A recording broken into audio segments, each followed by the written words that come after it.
Welcome to this edition of Peak Performers Podcast with your host, Thor Conklin. Thor will be sharing the necessary tools, strategies, and psychology you'll need to become a peak performer in any area of your life or business.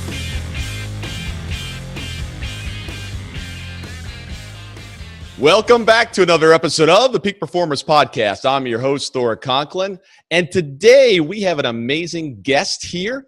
We are going to learn how to get a book done in 7 hours or less. I got to tell you, when I first read this, I was like, I'm not quite sure. I did a little bit more research, did my due diligence, and I'm excited because I want to actually get to the bottom of this as well. I've got two books that are in the stage process. One is almost done, but I'm really interested to hear some of your thoughts. Nick Raithel is the creator of the 7 Hour Book. His company is contentcorpse.net. Nick, welcome to the show, man. You know, I work with a lot of amazing entrepreneurs, and this topic always comes up. Either they're talking about it or I'm talking about it, that everyone out there that's in business, and even if you're not in business, but if you're in business and you own a business, I don't care if you want to create a personal brand or not, you've got to have something out in the marketplace that helps your credibility, and nothing does that more than a book. So you created this 7 Hour Book concept. Where did that come from? You know, I want to thank you first off, Thor, for having me on the show. But to answer your question, the concept really came from the fusion of two different things. First of them being what you were describing right now, about having something out there to position yourself and to really get your brand across.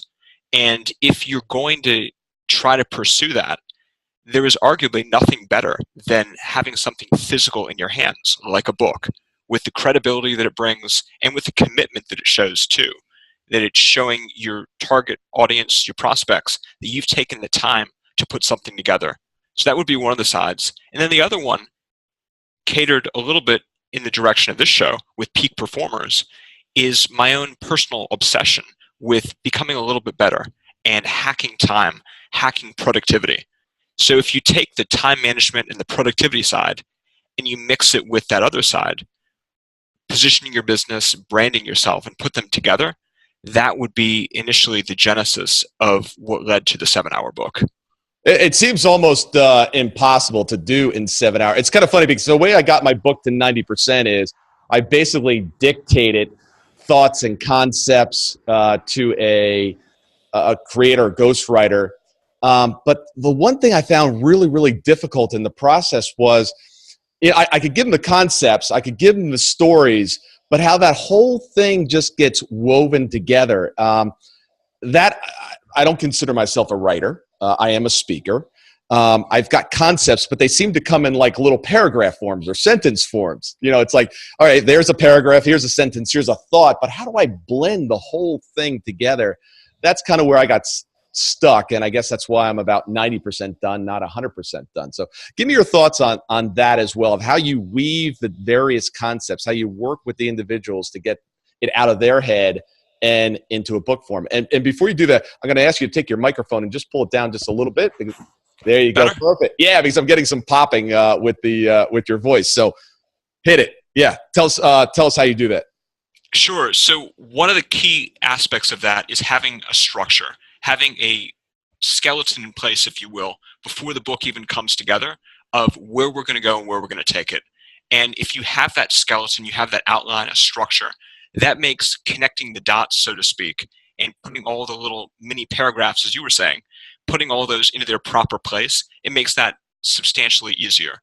Then another aspect of it too is understanding why you're putting this book out there in the first place, what your purpose is, what, to borrow some language from our friend Simon Sinek, what your why is behind having this book.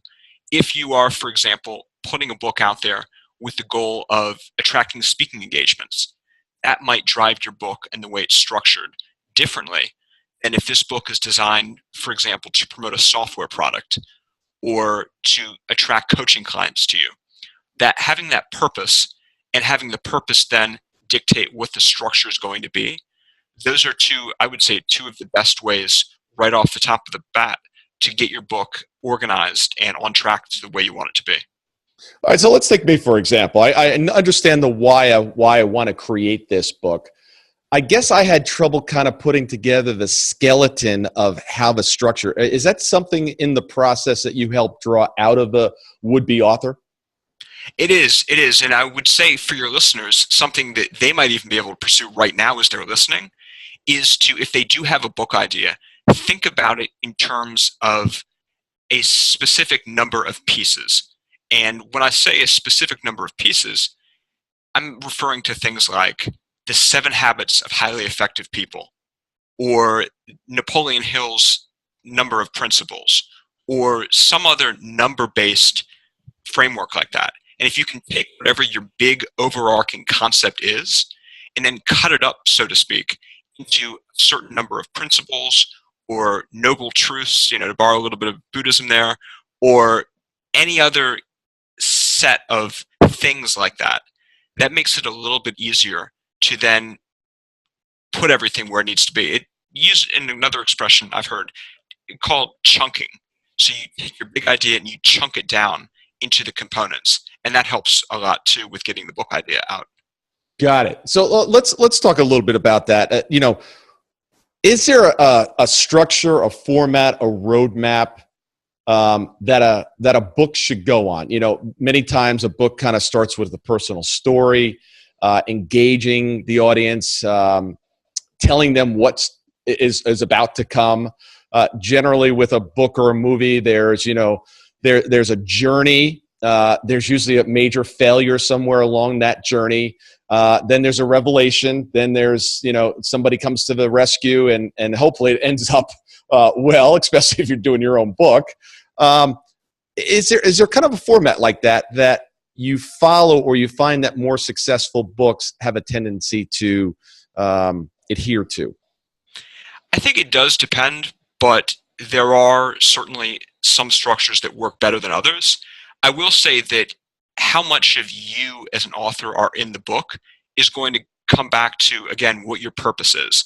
If you are a coach, for example, and this book is meant to advance your coaching practice, then yes, absolutely. You need to be as a character, so to speak, in the book, relating everything back to your personal experiences, drawing in stories and various anecdotes to illustrate your points. That's going to be important for someone who's a coach versus you are, for example, a software founder, and this book is designed to help you promote your SaaS, software as a service product, or some other more product-based thing, then it might actually be better to have your customers and your clients' stories be ones that were in the book, as opposed to a little bit less of you in the book. So have people who've been using your product successfully, have them as the stars of the show, not only because it's going to show that people are using your product and are benefiting from it, but it's also, from a marketing perspective, going to make these people very incentivized to, once the book is out, promote it because they look good and because they're the stars of the book. Got it. Help me understand a little bit too. I'm just going to shut down a window over here, and hopefully we lost a little bit of bandwidth there. So hopefully this will help with the recording. But help me understand. Bring us through the process, okay? I call you up. I send in a request. I said, hey, I'm interested in potentially creating a book. Give us the process from start to finish of how the whole thing works. Sure. So there's one step before you even call me up in that process. The step before that, which I would encourage anyone who's thinking about this and hearing it right now to do, is to take a moment of personal reflection to determine whether or not they really do need a book. And the reason I say that is because quite often there are instances when you find that your goals can be achieved through other mediums. It might be, for example, that you just need a Facebook ads campaign, or you just need to hammer Instagram a little bit more, and that would actually take you to your goal. Or maybe you need to start a podcast, or maybe just do more episodes on a podcast, great one like this one. But make sure that you understand whether or not a book really does make sense as the best vehicle to carry you forward.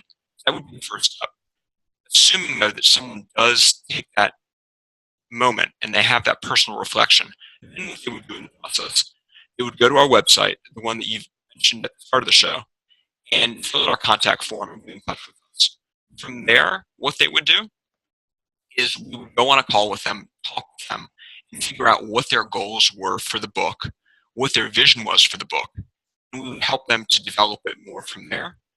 Assuming we went further still, we would then go into a process of 7 one-hour calls over Zoom or over Skype, getting the book out of their head. And I like to joke and refer to it as a book exorcism. It kind of like that old movie, The Exorcist, with the girl's head spinning around, all that crazy stuff. And we're basically pulling this demon, so to speak, which is the book, out of their head, writing it on our side for them, and helping them from there. And in that process of pulling it out of their head, are you asking them key questions in order to do that? Or are they just kind of going on a rant where they're just kind of throwing up the information? How do you do that? Rants can work. There's certainly something to be said for them. However, we are very, very structure focused. And so we will have calibrated questions that are designed to really get to the heart of what their points are. And we're preparing these questions and the guide for the call ahead of time so that there is a structure and so that we can make the absolute best use of that person's time within the limited 1 hour window that they have. Got it. All right. So we go through how far apart spaced wise are these 7 1 hour interviews? Is it one a week for 7 weeks? Is it one a day for 7 days? How does that process work? We usually find that for best results, so to speak, they're spaced out, I would say usually around maybe 2 to 3 weeks apart, owing not only to, on our side, creating the material, but also to the people we're working with. They tend to be very time-pressed individuals to the extent that they don't necessarily have 7 straight days to do a call a day. So it really is not only based on their schedule, but spaced out enough so that it's comfortable. All right. So, this show is called Peak Performers. So I'm thinking in my head, it's like, all right, look, let's just schedule the 7 hours back to back to back to back. And by lunchtime, we're going to have the whole thing done. Or is there things that you need to take from that first 1 hour conversation that then you've got to go back, you've got to create some structure, then you got to come back and ask some additional questions, maybe based on what was actually said in that one. So who needs the time? Is it the entrepreneur or the person that's doing the book, or do you need some time in between those calls to get your stuff together? I love that point you just made about peak performers, because that's right. I mean, I think that there are definitely people, yourself and others on this call, who could just hunker down, focus, and let's get this done, execute. Right. But why delay? Because something's going to come up tomorrow. It's going to be client related or something other than the book. Yeah. But for the rest of us, so to speak, there are mere mortals. The mere mortals, yeah, the people who are not, unfortunately or fortunately. But everybody who listens to the show, it can claim themselves as a peak performer. So, yeah. For the people aren't listening to the show, all right, go ahead. There you go. So for those people, it would be certainly us needing time, them needing time, and the book also evolving. Yeah. And when I say evolving, we may start off, for example, thinking that it's going to go in one particular direction. But as we're developing it in the chapters and in the ensuing time frame, we may realize things, and also the authors we're working with, the people we're helping them to put this together, they may have what I like to describe as the shower moment or the cleaning the kitchen moment, when they're doing a totally unrelated task and they have a breakthrough and they think this should go in the book, this needs to go in the book. Or even to use an example from literary history, Agatha Christie, the famous murder mystery writer, she said she would develop the plots for her books while she was doing the dishes, doing completely unrelated to writing tasks.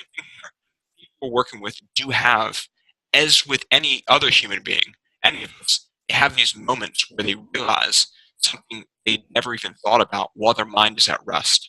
Yeah, and that's what the interval is designed for. Yeah, actually, in my shower, I have waterproof notes because I go to take a shower, and then all of a sudden, I get all these ideas coming at me. So it's a pencil. It's used for scuba diving.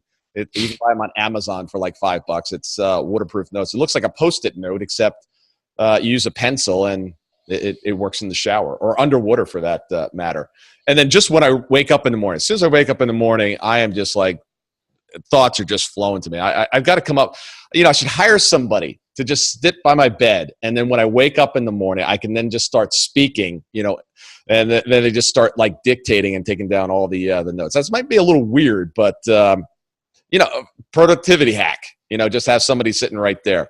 It's actually kind of funny because I do a lot of work with Tony Robbins, and he's got 3 people on staff that are there by his, by his room or wherever he is in the world, ready to start taking notes, because he would go into, like, if he was in a hotel room, he'd go in and start writing on the mirrors and everything. I mean, it'd be like notes everywhere, $5,000 worth of damage because the walls you got notes written on the walls.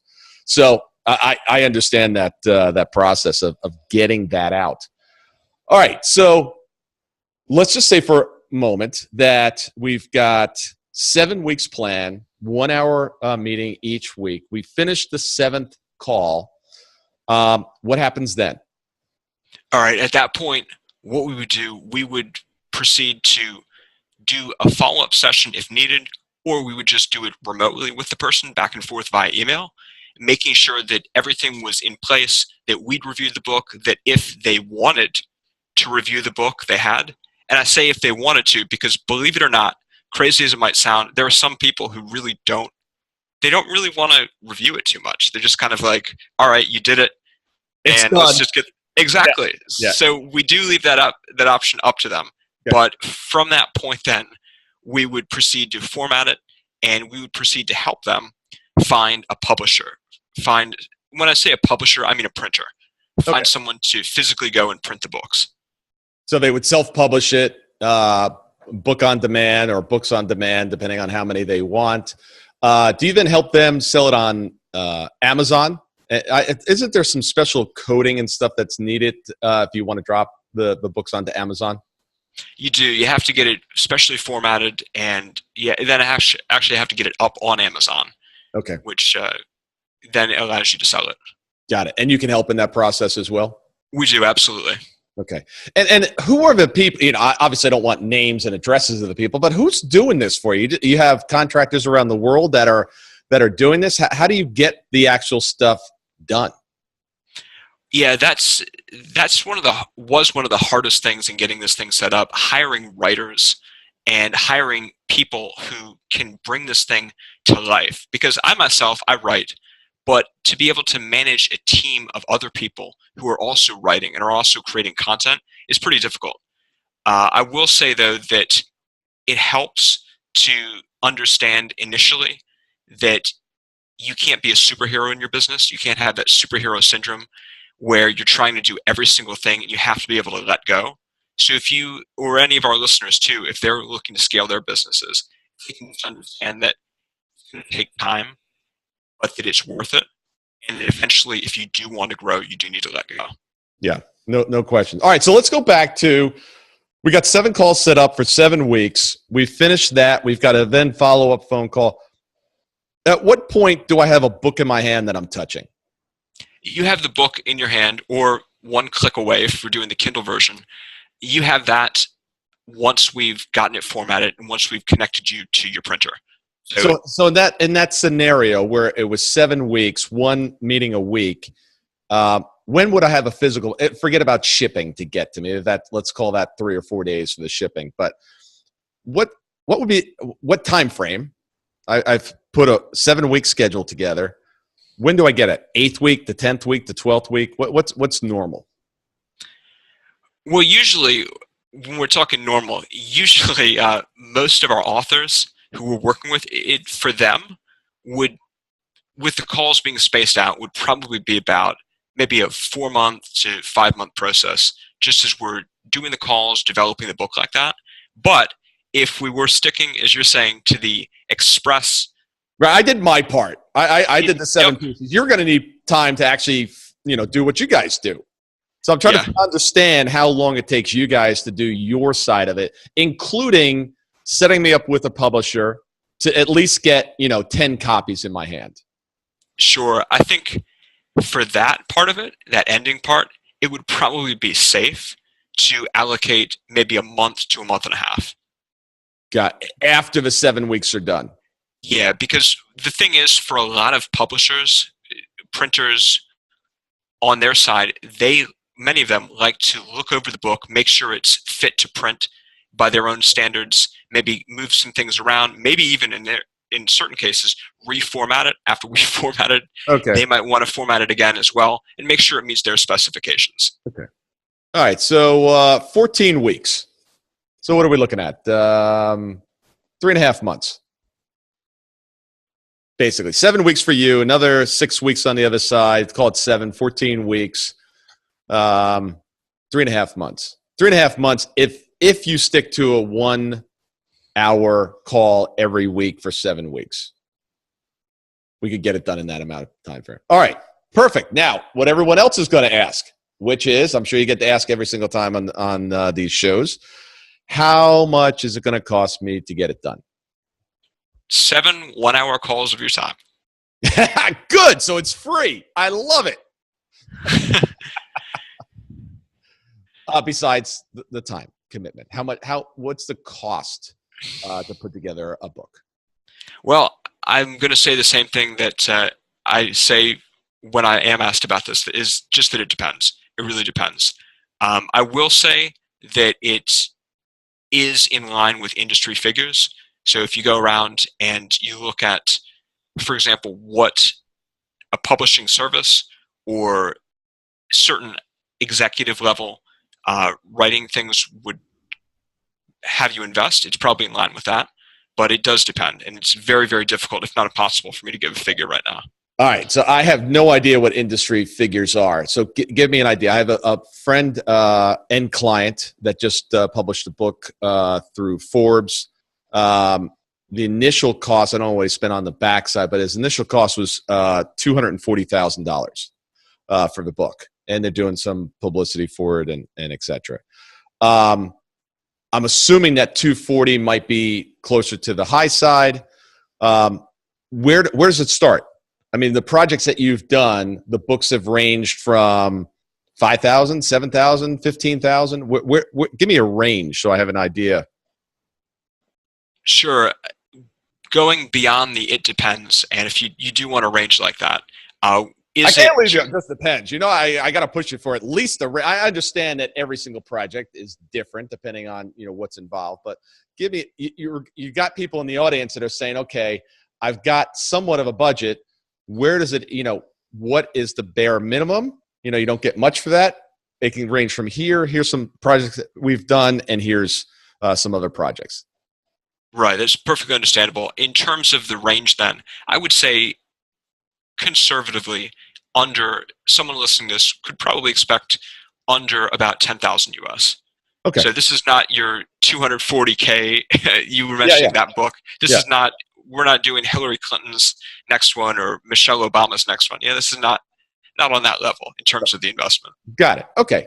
So if you've got a budget north of 10, you can be somewhat assured that, again, they've got to call you, they've got to check to see, you know, what they're looking for. But if you've got a budget over 10, you should be able to get a book in your hand that you can then claim, hey, I've created a book, I'm an author. That's the where it starts. Typically, what size books do most new authors put out? Is it a 100-page book? Is it 300 pages? Where's kind of the sweet spot? Because I find sometimes if books are too long, I hate authors that pontificate. It's like, all right, give me the information, give it to me quickly, get to the point. Yeah, you make an excellent point with that, because War and Peace, there's a reason that was written hundreds of years ago, and there's nothing like it today because, well, with the exception of maybe the Harry Potter books, most of us don't want to read 500 pages or 1,000 pages. And for your business, if you're creating this as we envision it, as a business tool, as a tool that's going to drive revenue, drive coaching clients, or drive some outcome in your business, you don't need it to be excessively long. So to answer your question, then, Thor, I would say our sweet spot that we find with our authors is probably about 130 to 140 pages, upwards to about a little over 200. Okay. And when you start pushing beyond that, and it becomes a little less relevant to the audience, because people are going to see it and they're going to start to get a little bit turned off. And you're also going to get into diminishing returns. Your book. Say that one more time.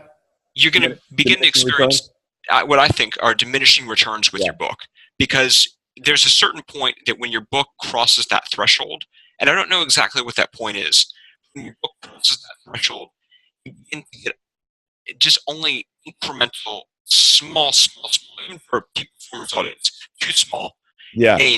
You're breaking up a little bit there on the audio, but what I think you were saying is that, as the book grows, you get the incremental returns start to diminish. And really for, I think, most of the audience, it's about getting that first book done, getting that information out, adding credibility to your brand, helping boost your company. And whether it's 130 pages or 260 isn't really the major factor. It's about getting that first book done and out. Well, man, it's been great having you on the show. I really appreciate it. Tell the audience how they can get in touch with you. Absolutely. Well, I want to thank you again for having me on the show. And to get in touch, the best place to go would be our website, contentcore.net, and that's spelled CONTENTCORPS.NET,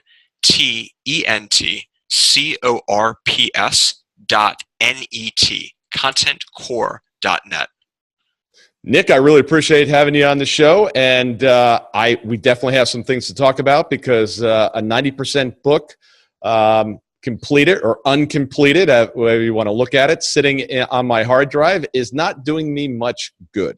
So I appreciate you coming on today. I know many people are interested in getting that first book done. It's been a pleasure. Thank you, Thor. Thank you.